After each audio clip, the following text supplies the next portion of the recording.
تیرے سوا معبود حقیقی کوئی نہیں ہے، کوئی نہیں، تیرے سوا مقصود حقیقی کوئی نہیں ہے، کوئی قل نہیں۔ امر ربی بالقسط واقیموا وجوہکم عند کل مسجد وادعوہ مخلصین لہ الدین کما بدأکم تعودون۔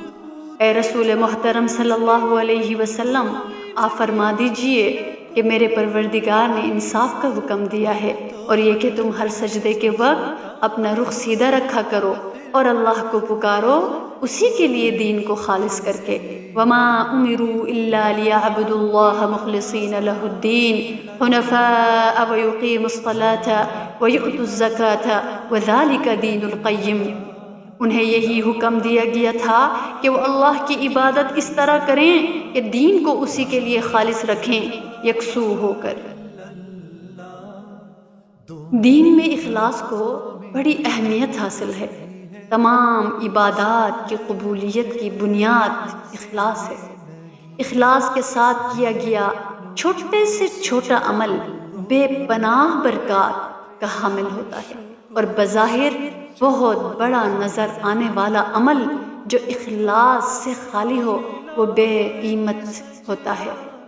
گویا اللہ کے ہاں کسی عمل کا چھوٹا یا بڑا ہونا مقدار کے اعتبار سے نہیں ہوتا، بلکہ اخلاص کے اعتبار سے ہوتا ہے۔ عبادات کی طرح دعاؤں کی قبولیت کی بنیاد بھی اخلاص ہے۔ اخلاص دنیا اور آخرت میں انسان کے مرتبے کو بلند کر دیتا ہے۔ اخلاص کی برکت سے وسوسوں سے حفاظت رہتی ہے۔ اخلاص کی وجہ سے بندوں کا اللہ سے تعلق مضبوط ہو جاتا ہے، اس کی رحمتیں اور برکتیں نازل ہوتی ہیں۔ اخلاص کی وجہ سے مصیبتیں اور پریشانیاں دور ہو جاتی ہیں، اور دل کو ناقابل یقین اطمینان نصیب ہوتا ہے۔ مخلص انسان کا ایمان مضبوط ہوتا ہے، اسے اللہ اور اس کے رسول صلی اللہ علیہ وسلم سے سچی محبت ہوتی ہے، وہ ہر نیک عمل سے محبت کرتا ہے اور ہر گناہ سے اسے شدید نفرت ہو جاتی ہے۔ اس کا جوش اور جذبہ وقتی اور عارضی نہیں ہوتا، بلکہ مستقل ہوتا ہے۔ وہ نہ تو مصیبتوں سے گھبراتا ہے اور نہ ہی انسانوں کے طعنوں کی بوجھاڑ کو کبھی خاطر میں لاتا ہے۔ اس کے دل میں نہ تو تعریف سننے کی ہوس ہوتی ہے اور نہ ہی ملامت کے تیر اس کے قدموں میں لغزش پیدا کرتے ہیں۔ وہ صراط مستقیم پر مضبوطی سے قدم جماتا ہے۔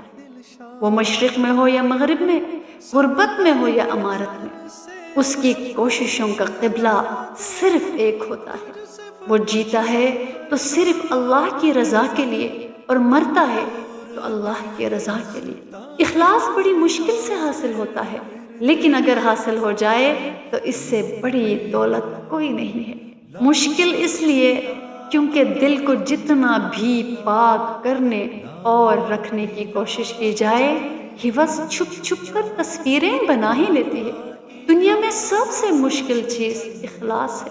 اخلاص کا مطلب یہ ہے کہ ہر عمل سے مقصد اللہ کی رضا ہو اور صرف اللہ ہی کو دکھانا مقصود ہو، کسی اور کو دکھانے کی نیت ہرگز دل میں نہ ہو۔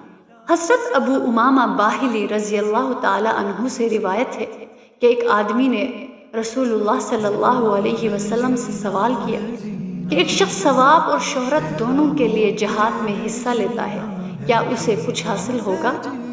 پیارے رسول صلی اللہ علیہ وسلم نے فرمایا کہ نہیں، اسے کچھ بھی ثواب نہیں ملے گا۔ اس نے 3 بار اپنا سوال دہرایا۔ اللہ کے محبوب صلی اللہ علیہ وسلم نے تینوں بار یہی جواب دیا کہ اسے کچھ بھی حاصل نہیں ہوا۔ پھر نبی صلی اللہ علیہ وسلم نے فرمایا کہ اللہ تعالیٰ بندے کے صرف اسی عمل کو قبول کرتا ہے جو اس کے لیے خالص ہو، جو صرف اسی کی رضا کے لیے کیا گیا ہو۔ اخلاص کی تاثیر اور برکت کا حال یہ ہے کہ اگر کلمہ طیبہ بھی اللہ کی رضا کے لیے پڑھ لیا جائے تو وہ انسان کی نجات کے لیے کافی ہو جاتا ہے۔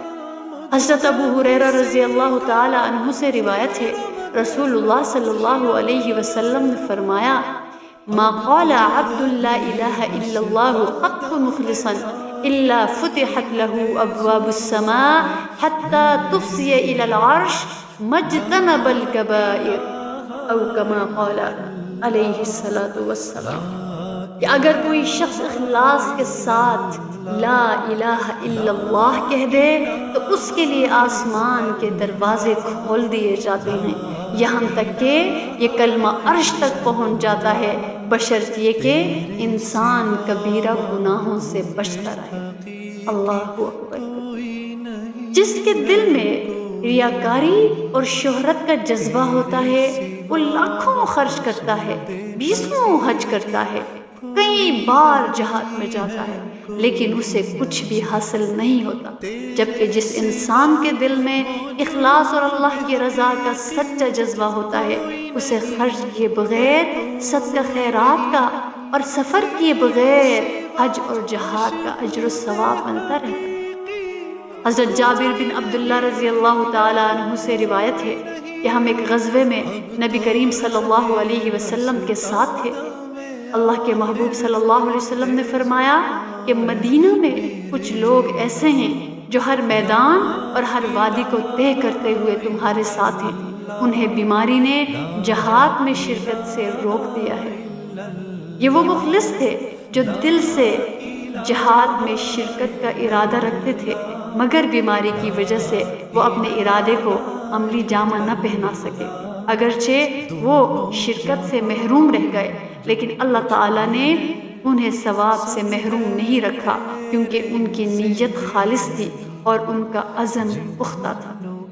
اخلاص کے بغیر عمل کرنے والے کی مثال اس مسافر کی سی ہے جو ریت کی بوری اٹھا کر سفر کرے اور اسے کچھ بھی حاصل نہ ہو۔ جو اعمال اخلاص کے ساتھ کیے جاتے ہیں ان کا واسطہ دے کر اگر اللہ تعالیٰ سے دعا کی جائے تو دعا قبول ہو جاتی ہے اور مسائل حل ہو جاتے ہیں۔ 3 مصیبت زدہ انسانوں کا وہ واقعہ بہت مشہور ہے جو حضرت عبداللہ بن عمر رضی اللہ تعالی عنہ نے بیان کیا کہ میں نے نبی کریم صلی اللہ علیہ وسلم سے سنا، آپ نے فرمایا کہ پہلی امت کے 3 آدمی کہیں سفر میں جا رہے تھے، رات ہونے پر رات گزارنے کے لیے انہوں نے ایک پہاڑ کے غار میں پناہ لی اور اس میں اندر داخل ہو گئے۔ اتنے میں پہاڑ سے ایک چٹان گری اور اس نے غار کا منہ بند کر دیا۔ سب نے کہا اب اس غار سے تمہیں کوئی چیز نکالنے والی نہیں سوائے اس کے کہ تم سب اپنے سب سے زیادہ اچھے عمل کو یاد کر کے اللہ تعالیٰ سے دعا کرو۔ اس پر ان میں سے ہر ایک شخص نے اپنی نیکیوں کا واسطہ دے کر اپنے نیک اعمال کا واسطہ دے کر اللہ رب العالمین سے دعا کی اور آخر میں عرض کیا کہ اے اللہ، اگر ہم نے یہ سب کچھ تیری رضامندی حاصل کرنے کے لیے کیا تھا تو تو ہماری اس مصیبت کو دور کر دے۔ لہٰذا وہ چٹان ہٹ گئی اور وہ سب باہر نکل کر چلے گئے۔ اسی لیے کہا جاتا ہے کہ اگر کوئی شخص 40 دن تک اخلاص کے ساتھ اللہ کی عبادت کرے تو اس کے دل اور زبان سے حکمت کے چشمے پھوٹنے لگے۔ اللہ اکبر۔ اخلاص کا علم اللہ کے سوا کسی کو نہیں ہوتا، اس لیے اس کا اجر ڈائریکٹ اللہ تعالیٰ عطا فرماتے ہیں۔